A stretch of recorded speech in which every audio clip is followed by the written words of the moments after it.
દેવભૂમિ દ્વારકા જિલ્લામાં અડધું ચોમાસું વીતી જવા છતાં પૂરતો વરસાદ ન પડતા ખેતી અને પશુપાલન પર ભારે સંકટના વાદળો ઘેરાયા।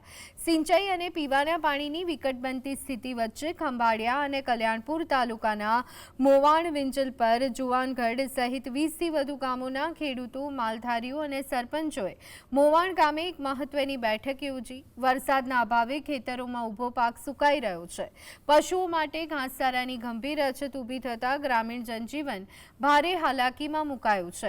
आगेवानोए एक सूरे सरकार समक्ष सौनी योजना मार्फते नर्मदानुं पाणी तात्कालिक केनाल में छोड़वानी आक्रमक मांग करी। जो समयसर पाणी पूरुं पाडवामां नहीं आवे तो द्वारकाना पंथकना खेडूतो अने पशुपालकोने मसमोटुं आर्थिक नुकसान वेठवानी नौबत आवशे।